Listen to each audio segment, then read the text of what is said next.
Nëse disa vite më parë me një pag mesatare mund të përballoje një apartament me qira, sot situata është krejt ndryshe.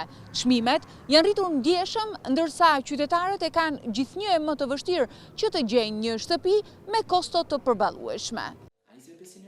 Orges Beti, agent imobiliar, thotë se në Shqipëri funksionon tregu i lirë dhe çmimet përcaktohen nga kërkesa dhe ofertat, ndërsa zgjidhje duhet kërkuar më shumë tek politikat sociale, si strehimi social apo kredite buta për çiftet e reja.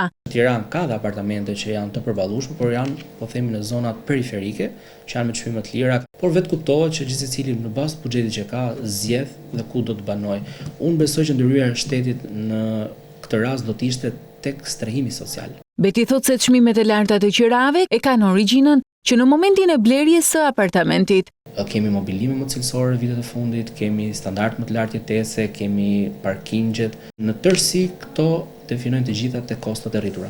Sa i përket zonave më të kërkuara, eksperti thotë se në Tiranë, në krye mbeten Bloku, zona e Parkut të Liçenit, Myslimshyri dhe komuna e Parisit. Megjithatë, sipas tij, tregu po zgjerohet edhe drejt zonave të reja, si Bulevardi i Ri, Astiri dhe Paskuqani, të cilët po fitojnë vëmendje për shkak të zhvillimeve infrastrukturore. Kjo definohet nga mundësia gjithsecilit, pra çështja e dëshirës dhe mundësisë janë dy gjëra që kurrë nuk bëhen bashkë, dhe njerëzit si pragmatistë që janë zgjedhin kryesisht tashmë edhe zona që ata i mendojnë si një potencial zhvillimi.